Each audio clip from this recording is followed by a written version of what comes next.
고린도후서 4장 14절에서 16절에 있는 말씀, 우리 한 목소리로 읽겠습니다. 주 예수를 다시 살리시니가 예수와 함께 우리도 다시 살리사 너희와 함께 그 앞에 서게 하실 줄을 아노라. 이는 모든 것이 너희를 위함이니 많은 사람의 감사로 말미암아 은혜가 더하여 넘쳐서 하나님께 영광을 돌리게 하려 함이라. 그러므로 우리가 낙심하지 아니하노니 우리 겉사람은 낡아지나 우리 속사람은 날로 새로워지도다. 아멘. 오늘은 부활주일입니다. 예수님의 죽으심과 부활은 우리 기독교 신앙의 고백에서 가장 중요한 내용이라고 할 수 있죠. 예수님의 부활은 죄악 가운데 죽을 수밖에 없었던 인간들의 운명과 현실을 깨뜨린 사건입니다. 그래서 예수님을 믿는 자들로 하여금 사망이 지배하고 사망이 이길 수밖에 없는 현실을 벗어나서 생명이 승리하는 영원한 생명, 영생의 세계에 살게 하신 사건이 바로 부활의 사건인 것입니다. 그래서 성경은 예수님의 부활이 기독교 신앙에 있어서 믿음의 근거로서 아주 중요한 사건이라고 말하고 있습니다. 고린도전서 15장 17절을 보면 이런 말씀이 있습니다. 그리스도께서 다시 살아나신 일이 없으면 너희 믿음도 헛되고 너희가 여전히 죄 가운데 있을 것이다. 바로 그 말씀이죠. 예수님이 다시 살아나신 것이 없다면 우리의 믿음이 또 우리가 죄사함 받은 것이 다 헛된 것이 될 것이다 라는 것입니다. 그러면서 동시에 말하고 있는 것이 뭐냐? 예수님께서 죽으셔야 했던 것, 예수님께서 다시 살아나신 것은 예수님이 죽으셨기 때문이고 예수님께서 죽으신 것은 우리의 죄 때문이었다라고도 말하고 있는 거죠. 그런데 그게 전부가 아닙니다. 고린도전서 15장 19절을 보시면 만일 그리스도 안에서 우리가 바라는 것이 다만 이 세상의 삶뿐이면 모든 사람 가운데 우리가 더욱 불쌍한 자라 하였습니다. 예수님께서 죽으시고 다시 살아나신 것이 죄로 인해서 살아야만 했던 이 세상의 전부가 아니라 예수 그리스도의 부활 생명과 함께 부활 생명을 힘입어 이제 영원한 나라에 영원히 살게 될 것을 보여주는 증거고 열매라는 것을 말해주고 있는 거죠. 그러니까 지금 반어법으로 기록되고 있지만 그리스도 안에서 우리가 바라는 것이 이 세상의 삶이 전부가 아니다. 우리가 바라보는 것은 영원한 나라다, 영생이다라고 말씀하고 있는 것입니다. 그러니까 예수님의 부활하심으로 말미암아 우리는 이 세상의 삶만 바라보고 사는 존재가 아니라 하늘나라, 하나님 나라, 주님 주시는 하나님 나라를 바라보며 사는 인생들이 된 것입니다. 그래서 예수 그리스도의 부활, 죽으심과 부활은 모든 기독교 신앙의 근거이며 그리고 가장 중요한 내용이 되는 것입니다. 이것은 어느 한 부분에서만 말씀하고 있는 것이 아니라 성경 전체가 우리에게 강조하고 있는 말씀이기도 해요. 로마서 4장 25절을 보겠습니다. 로마서 4장 25절. 로마서 4장 25절을 보면 이런 말씀이 있습니다. 예수는 우리가 범죄한 것 때문에 내줌이 되고 또한 우리를 의롭다 하시기 위하여 살아나셨느니라. 똑같은 말씀이죠. 예수의 죽음은 우리를 위한 죽음이고 그가 살아나신 것도 그 부활과 함께 우리가 영생을 누리게 하시기 위한 것이다 말씀하시는 겁니다.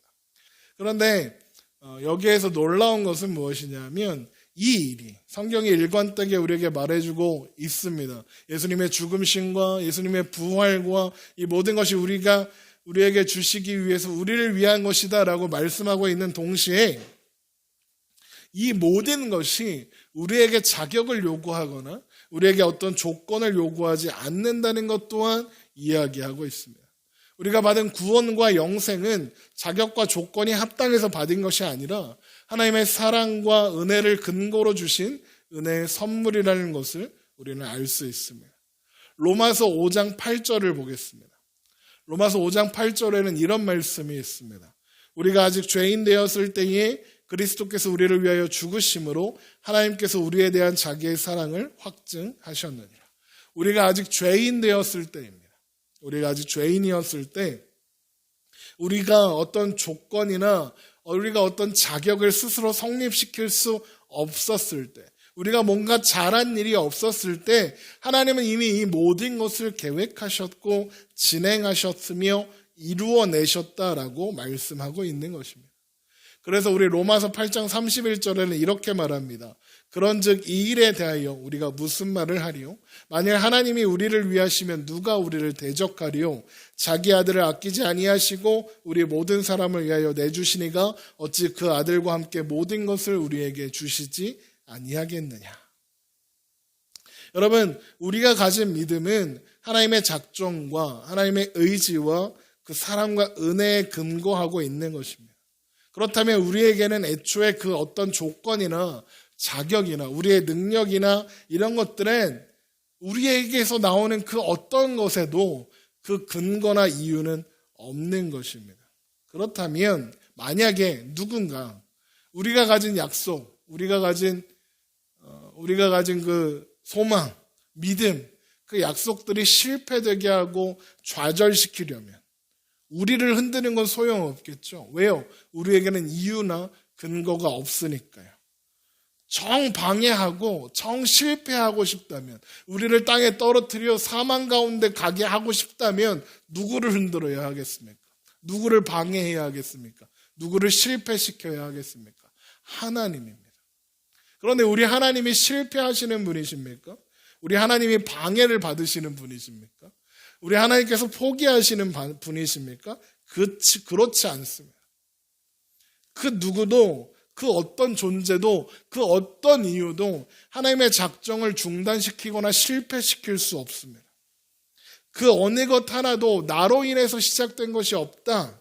모든 것은 하나님의 은혜와 사랑을 근거로 한다. 그 하나님은 그런데 신실하셔서 절대로 포기하시거나 실패하시지 않는다는 것.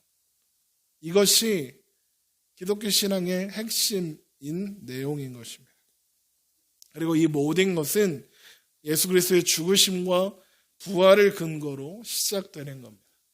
예수님의 죽으심과 부활이 근거로 하나님의 사랑과 은혜의 절대적인 기준을 근거로 우리에게 있는 어떤 근거도 상관없이 이루시는 일이라는 거죠.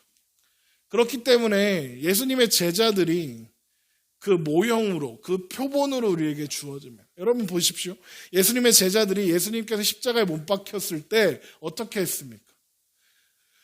주님이 어디로 가시든지 함께 하겠습니다. 내가 주님 죽으라면 내가 죽겠습니다. 했던 제자들 아닙니까? 그런데 예수님께서 붙잡히시고 십자가에 돌아가실 때 곁에 누가 있었습니까? 아무도 없었습니다. 다 도망가 버렸습니다.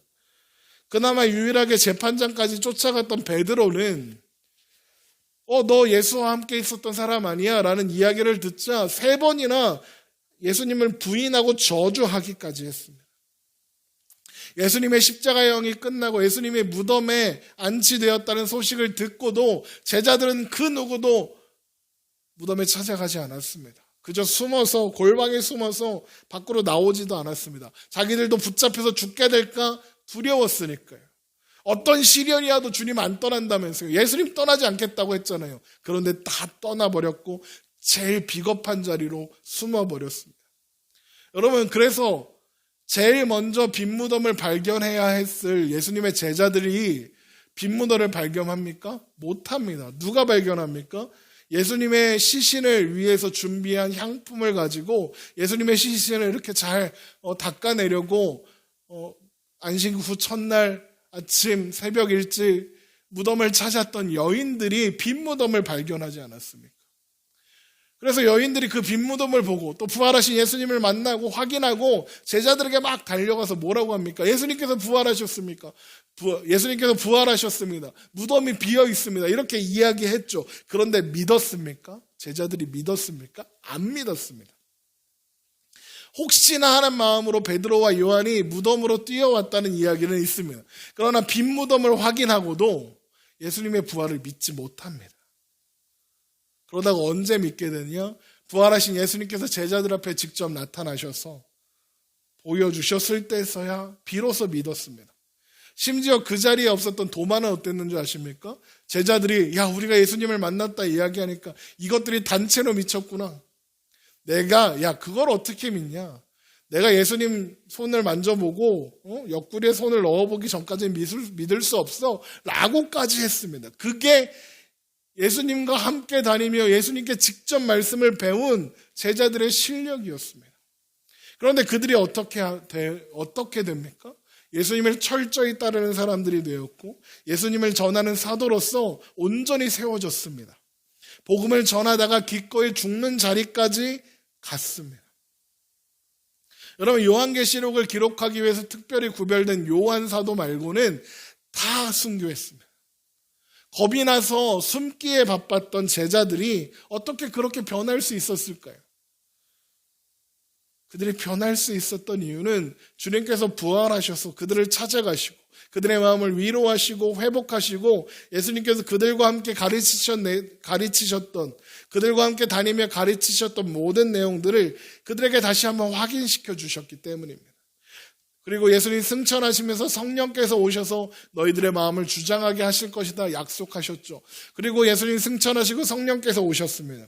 성령께서 그들의 마음을 주장하시고 그들의 마음을 붙잡으셔서 성도의 삶은, 신자의 삶은 이 세상의 전부가 아니다. 주님 주시는 영원한 생명이 있다. 하나님께서 우리에게 허락하신 영생이 있다. 영원한 나라가 있다. 이것을 확인시켜 주셨기 때문에 그렇게 겁 많고 비겁했던 제자들이 순교하는 자리까지, 온전한 믿음의 사람이 되는 자리까지 갈 수 있었던 것입니다. 주님은 그 과정에서 제자들을 포기하지 않고 끝까지 지키셨습니다. 끝까지 포기하지 않고 그들을 붙잡아 주셨습니다. 하나님께서 그들 안에 시작하신 믿음을 완성되는 자리까지 데리고 가셨고 이루어 내시고야 마신 것입니다. 그래서 히브리서 12장 2절에 믿음의 주요 또한 온전케 하시는 예수를 바라보자 라고 말씀하고 있는 것입니다. 제가 여러 번 말씀드렸지만 믿음의 주가 무슨 뜻입니까? 믿음을 시작하신 분이요. 또 온전하게 하시는 이 무슨 뜻입니까? 믿음의 종결자, 믿음을 완성하시는 분 예수 그리스도라는 뜻이라고 했죠. 믿음을 시작하시고 믿음을 완성하시는 예수 그리스도를 바라보자입니다. 시작하신 분, 완성하시는 예수께서 제자들이 살아가는 하루하루가 주님 안에 있음을, 보좌에 앉으신 하나님 어린 양 예수 그리스도 안에 하나님의 주권 아래 있음을 계속해서 확인시켜 주셨기 때문입니다. 여러분, 우리는 예수 안에서 부활 생명으로 부름을 받은 것입니다. 그 결과가 우리는 하나님께서 다스리시는 하나님 나라의 백성이 된 것입니다. 그리고 그 나라에 사는 자들은 하나님으로 인하여 승리하는 그 은혜와 약속을 받고 부름받아 왔습니다. 그 부르심은 언제나 하나님이 허락하셨고 하나님이 이루신다는 것이 그 전제입니다. 하나님께서 이루신다. 시작과 끝이 모두 하나님의 주권 아래 있다. 이것이 핵심입니다. 빌립보서 1장 6절은 이렇게 기록합니다. 너희 안에 착한 일을 시작하신 이가 그리스도 예수의 날까지 이루실 줄을 우리는 확신하노라. 예수님께서 시작하시고 하나님께서 시작하시고 완성하시는 것입니다. 그래서 로마서 8장은 예수 안에 허락받은 구원의 의미를 이렇게 요약합니다. 로마서 8장 1절입니다. 그러므로 이제 그리스도 예수 안에 있는 자에게는 결코 정죄함이 없나니 이는 그리스도 예수 안에 있는 생명의 성령의 법이 죄와 사망의 법에서 너를 해방하였습니다. 이 말씀은 우리가 더 이상 정죄의 자리에 서 있지 않다는 것을 의미합니다. 하나님의 예수 안에서 부르신 자들, 하나님 예수 안에서 부르신 그의 자녀들을 법으로 심판하시지 않는다는 뜻입니다. 예수 안에서 부름받은 하나님의 자녀들은 은혜와 자비와 사랑이라는 기준과 잣대로 다루신다는 것입니다. 자녀들을 키우다 보면 알게 되는데 자녀들이 부모들한테 막 대들잖아요. 막 개기잖아요. 왜 개길까요? 왜 땡깡을 부릴까요? 자녀들이 표현은 하지 않고 제대로 알지는 못하지만 부모가 나를 사랑으로 대한다는 것을 알기 때문에 그렇습니다. 그래서 아이들이 하는 제일 큰 협박이 뭡니까? 나 밥 안 먹어. 나 집 나가. 막 이렇게 하죠. 저희 집 같았으면 먹지 마 그럴 테고 나가 이럴 테지만 보통 부모님들은 어떻게 합니까? 아유 그래도 밥은 먹어야지. 알았어 네 말 들어줄게. 이렇게 하죠. 막 집 나갈 거야 그런다고 나가 호적에서 파 이러는 사람은 잘 없지 않습니까? 여러분 사랑에 근거하여 자녀들을 바라보기 때문에 자녀들이 부모가 나를 사랑으로 보고 있다는 것을 알기 때문에 때로 개기기도 하는 겁니다. 여러분 사랑은 법적인 기준이 아니라 법보다 더 무서운 관심과 책임을 지는 것입니다. 이것이 예수 그리스도의 부활 생명으로 말미암아 예수로 말미암아 구원을 받았다는 우리의 신앙 고백에 갖는 가장 중요한 내용입니다. 그래서 로마서 1장 2절은 예수 그리스도 안에서 구원을 얻은 하나님의 자녀된 백성들은 하나님의 은혜와 사랑의 통치 아래서 잘했냐 못했냐의 책임을 묻는 것이 아니다. 그런 위치에 있지 않다. 잘했나 못했나를 따지지 않으신다 말씀하시는 겁니다. 하나님의 사랑이 가지는 신실하심과 능력에 의해 인도받아서 결국에는 승리할 수밖에 없다라고 말씀하시는 거죠. 그래서 로마서 8장 3절을 보면 이렇게 이어집니다. 율법이 육신으로 말미암아 연약하여 할 수 없는 그것을 하나님은 하시나니 곧 죄로 말미암아 자기 아들을 죄 있는 육신의 모양으로 보내요 육신의 죄를 정하사 육신을 따르지 않고 그의 영을 따라 행하는 우리에게 율법의 요구가 이루어지게 하려 하심이라. 육신을 따르는 자들은 육신의 일을 영을 따르는 자들은 영의 일을 생각하나니 육신의 생각은 사망이요 영의 생각은 생명과 평안이니라. 육신의 생각은 하나님과 원수가 되나니 이는 하나님의 법에 굴복하지 아니할 뿐 아니라 할 수도 없음이라. 육신에 있는 자들은 하나님을 기쁘시게 할 수 없느니라. 만일 너희 속에 하나님의 영이 거하시면 너희가 육신에 있지 아니하고 영에 있나니 누구든지 그리스도의 영이 없으면 그리스도의 사람이 아니니라. 3절의 율법으로는 하나님이 우리 인간에게 하는 것을 다 이룰 수가 없어서 하나님의 예수 안에서 우리를 그 목적을 이루시기로 작정하셨다 이렇게 시작하죠. 그것은 율법으로는 할 수 없고 예수 안에서만 할 수 있다는 것입니다. 그것이 4절에서 육신을 따르는 자, 영을 따르는 자의 차이입니다. 영에 속한 사람 그러면 굉장히 높고 그런 차원 높고 신앙적으로 되게 훌륭하고 범접할 수 없고 그런 믿음의 사람 이런 거 생각하는데 그런 거 아닙니다. 영에 속한 사람은 하나님의 통치 안에 있는 사람입니다. 로마서 8장에서 육신에 속한 사람 이건 내가 책임지고 사는 것을 의미합니다. 내가 할 수 있는 것을 목적과 내용으로 삼고 사는 것을 의미합니다. 영에 속한 사람은 그러면 무슨 뜻이겠습니까? 하나님이 책임지시고 하나님이 목적하시는 것, 하나님의 인도하심과 하나님의 통치 속에서 살아가는 사람. 내가 책임지는 것이 아니라 하나님이 책임지는 사람, 이게 영에 속한 사람입니다. 그래서 육신을 따르는 자는 당연히 하나님의 수준에 이를 수 없고 영을 따르는 사람의 수준에 따라올 수 없는 것입니다. 육에 속한 사람은 아무리 대단해도 아무리 잘나고 지혜롭고 잘생겨도 대단하고 국회의원이고 대통령이고 해도 그게 전부입니다. 아무것도 아닙니다. 그렇지만 영에 속한 사람은 하나님의 약속과 하나님의 부르심과 하나님의 인도하심 가운데 살아가는 사람들입니다. 그래서 영에 속한 사람은 예수를 믿고 하나님의 자녀가 된 자들이다라고 말하는 것입니다. 하나님의 통치와 목적하심과 약속하심 속에서 살아가는 자들입니다. 그것이 바로 우리들 예수를 그리스도라 주다 하나님이다 고백하는 우리들인 것입니다. 그래서 예수를 믿는다. 이것은 더 이상 세상의 내용과 세상의 수준과 세상의 방법이 아니라 하나님의 수준과 하나님의 내용과 하나님의 방법으로 붙잡혀 살아가는 사람들이다. 그런 뜻이 되는 것입니다. 그래서 로마서 8장 9절 이어져 가는 말씀은 이렇게 기록합니다. 만일 너희 속에 하나님의 영이 거하시면 너희가 육신에 있지 아니하고 영에 있나니 누구든지 그리스도의 영이 없으면 그리스도의 사람이 아니라 또 그리스도께서 너희 안에 계시면 몸은 죄로 말미암아 죽은 것이나 영은 의로 말미암아 살아있는 것이니라. 예수를 죽은 자 가운데서 살리신 이의 영이 너희 안에 거하시면 그리스도 예수를 죽은 자 가운데서 살리신 이가 너희 안에 거하시는 그의 영으로 말미암아 너희 죽을 몸도 살리시라입니다.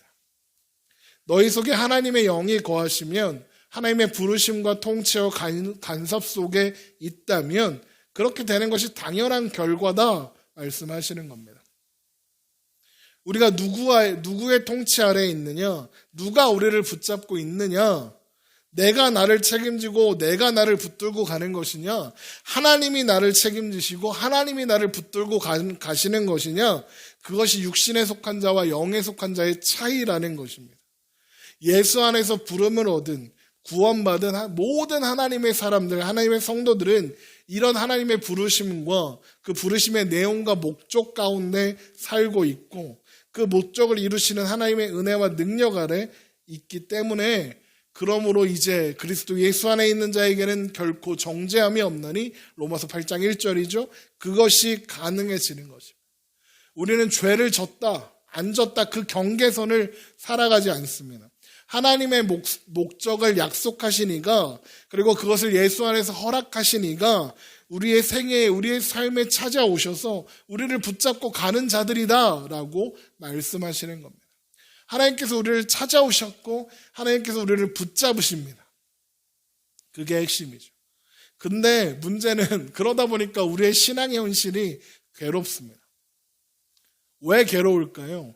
이 영생과 승리로 인도함을 받는데 여전히 이 세상에 이 현실 속에 살고 있어서 끊임없이 사망의 공격과 위협을 받으니까요.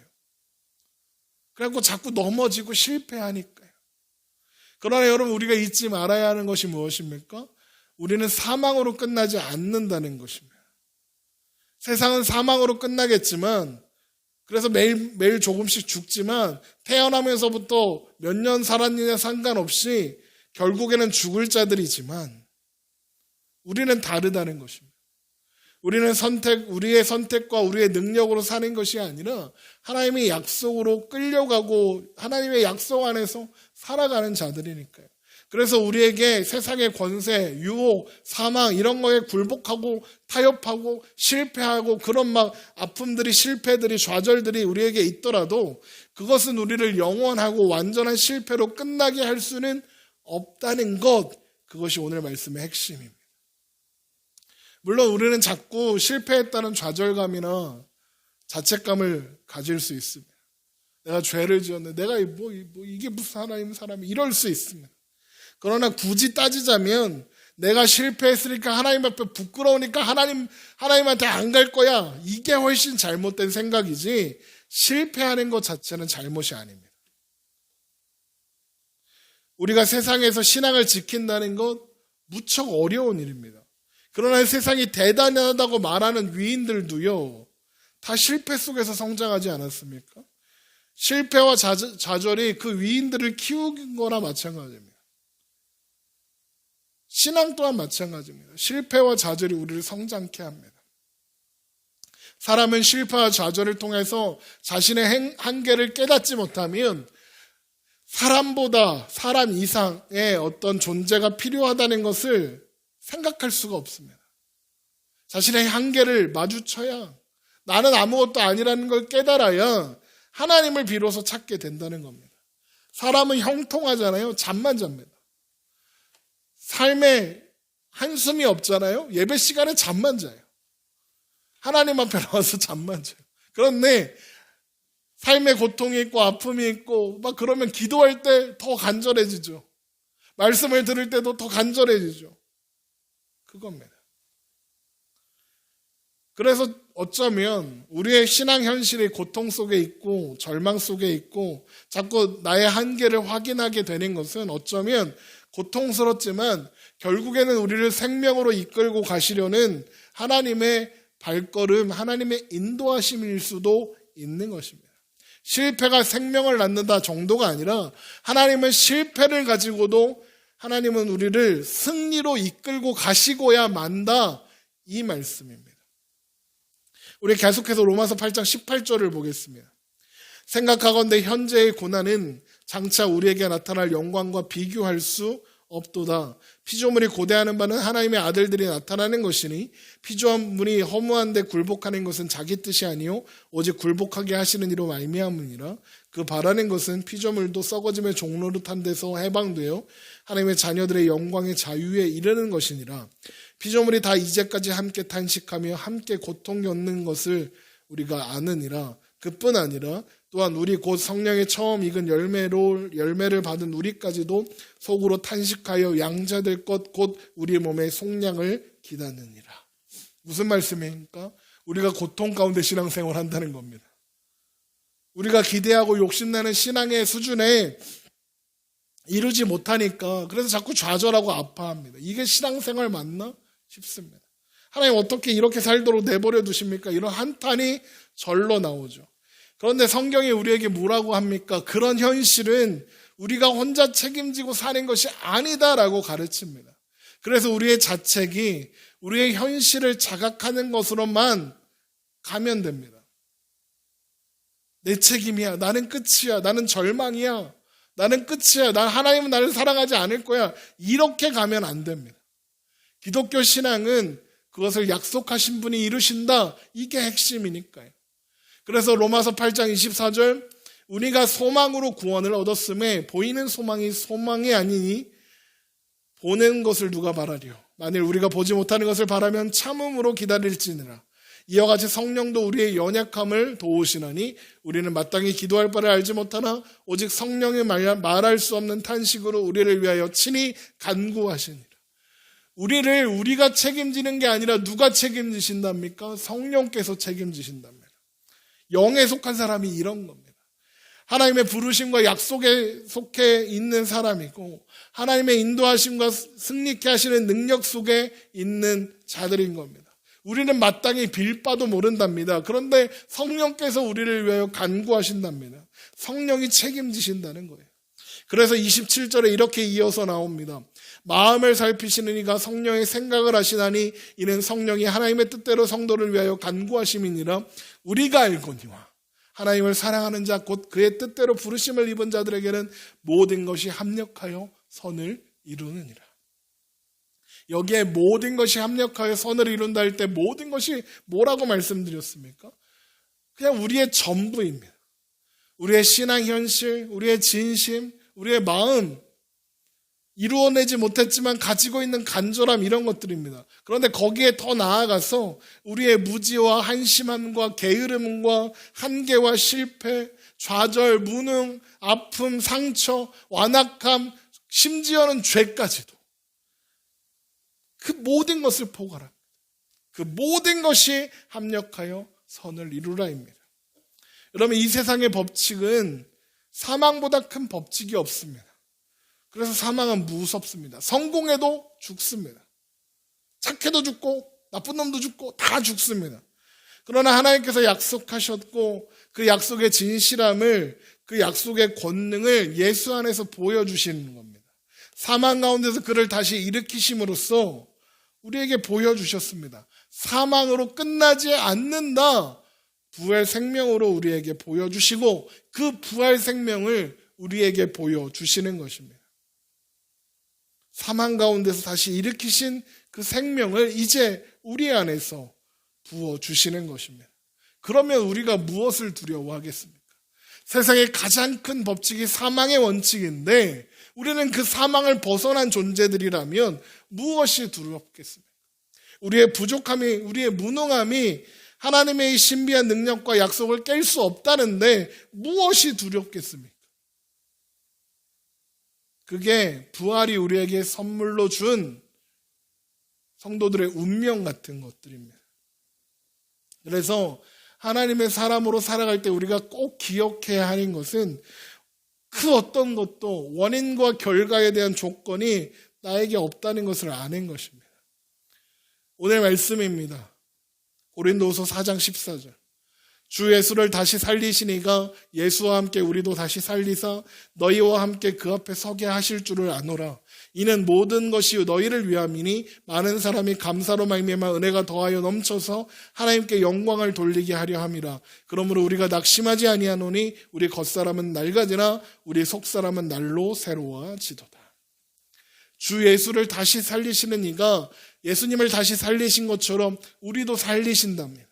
이 살린다는 것은 죽음에서 한번 봐줬다, 한번 건져줬다 정도가 아니라 사망의 원칙을, 사망의 법칙을 하나님이 깨뜨리셨다는 겁니다. 사망의 통치를 깨뜨리시고 하나님께서 다스리신다, 이런 뜻입니다. 우리의 무능력이 우리의 부족함과 무지와 완악을 극복하고 결국에는 승리로 완성하고 마시는 하나님의 놀라운 기적 같은 것입니다. 그래서 오해하지 마십시오. 이 표현을 오해해서 들으시면 안 됩니다. 그래서 따지자면, 아주 단순하게 이야기하면 예수 믿는 건 겁나 쉬운 겁니다. 아니, 엄청 쉬운 겁니다. 너무 복잡하게 생각을 하면 어렵습니다.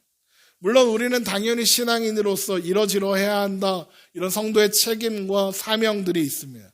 그렇게 살도록 하나님이 목적하셨고 우리는 그렇게 살아가는 것이 신자된 도리가 맞습니다. 우리는 거룩해야 하고요, 죄를 짓지 말아야 하고요, 하나님 앞에 헌신해야 하고 우리는 진실하고 신실하게 살아가야 합니다. 그런데 중요한 게 무엇입니까? 그 모든 것이 조건과 자격이라는 뜻은 아니라는 겁니다. 그것이 나중 가서는 조건이 되고 자격이 되어서는 안 된다는 것입니다. 그런 것에 매여 있으면 그런 것들이 조건으로 둔갑을 해서 우리의 믿음을 끊어내려고 합니다. 너 그것도 못해? 너 구원받은 거 아니야. 야, 너 그것도 못해? 구원받은 사람이 그렇게 살 수 있겠어? 야, 너 그것도 못해? 하나님 부끄럽겠다. 야, 너 때문에 너는 예수 믿는다고 말할 자격도 없어. 이런 절망으로 몰고 가는 것입니다. 그러나 그런 것들이 우리의 신앙을 성립시키지 않았습니다. 우리의 신앙이 그런 데서 나온 게 아닙니다. 물론 우리는 자책해야 합니다. 나의 부족함과 연약함과 나의 죄성을, 나의 죄인됨을 자책하고 탓해야 합니다. 그러나 하나님 나라의 백성으로 살아내기 위해서는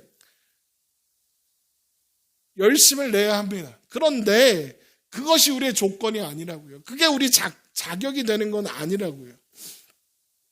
우리는 성도의 책임, 의무, 사명 이런 것을 조건으로 해서 하나님 은혜를 잊어버리면 안 됩니다. 오늘 말씀에 뭐라고 했습니까? 그러므로 우리가 낙심하지 아니하노니 우리의 실패, 우리의 자체, 우리의 한탄, 우리의 절망, 우리의 못남에도 우리는 낙심할 수 없다는 겁니다. 오히려 그것들마저도 우리로 하여금 겉사람은 낡아지나 우리 속사람은 날로 새로워진다, 그렇게 하기 때문에 그렇습니다. 우리는 실패를 하고 절망을 하면서 우리가 우리에게 근거하지 않는 믿음을, 그 믿음이 필요하다는 것을 날로 확인하는 겁니다. 실패와 좌절과 절망을 통과하면서 우리는 우리의 신앙이 우리의 의지나 우리의 능력 위에서 서 있는 것이 아니다라는 것을 비로소 이해하고 비로소 확인하는 것입니다. 우리가 책임지는 신앙이라면 그 신앙을 이룰 수 있는 사람이 어디 있겠습니까? 그래서 우리는 절망 가운데도 기뻐할 수 있는 것입니다. 아픔 가운데도 기뻐할 수 있는 것입니다. 좌절 가운데도 기뻐할 수 있는 것입니다. 그러므로 내 사랑하는 형제들아, 견실하며 흔들리지 말고 항상 주의 일에 더욱 힘쓰는 자들이 되라.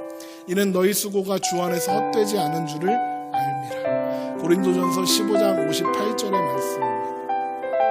여러분, 여기 어떤 수고겠습니까? 우리가 믿는 것을 지키는 것, 우리의 헌신, 또한 우리의 한계, 우리의 고통, 우리의 절망, 이런 수고들입니다. 우리의 고난이나 실패나 절망 속에서도 우리는 그 수고가, 그 절망이, 그 아픔이 헛되지 않음을 압니다. 예수님께서 우리의 실패와 절망과 좌절 가운데 찾아오셨습니다. 우리의 실패와 좌절과 절망 가운데 하나님 찾아오셔서 그 예수 그리스도 안에서 우리의 조건과 우리의 자격 없음에도 불구하고 무한한 은혜로 우리를 찾아오십니다. 내용과 목적에서도 높고 영광스러운 곳으로 찾아오셨습니다. 그래서 우리는 우리의 실패와 한계 속에 속에서 오히려 더 하나님을 발견하고 오히려 더 하나님을 간절히 사모할 수 있습니다. 나를 붙잡고 계시는 신실하신 하나님을 우리는 그래서 더 많이 발견할 수 있는 것입니다. 여러분, 시작할 때 말씀드린 것처럼 그 어떤 존재도 그 어떤 이유도 하나님의 작정을 중단시키거나 실패로 돌아가게 할 수 없습니다. 그 어느 것 하나 나로 인해 나온 것이 없다는 것, 모든 것은 하나님의 은혜와 사랑을 근거로 하고, 그리고 그 하나님은 절대 실패하시거나 포기하거나 좌절하지 않는다는 것, 바로 이것이 기독교 신앙의 핵심이라는 것을 여러분 기억하시기 바랍니다. 그리고 그렇게 되는 근거가 바로 예수님께서 십자가에 죽으시고 다시 살아난 바로 십자가 부활인 것을 기억하고, 내가 나를 책임지는 것이 아니라 하나님께서 우리를 책임지신다는 것을 기억하며 우리의 삶을 붙잡으시는 하나님의 인도하심을 온전히 바라보며 믿음으로 오늘을 살아내는 저와 여러분 되시기를 주님의 이름으로 축원합니다.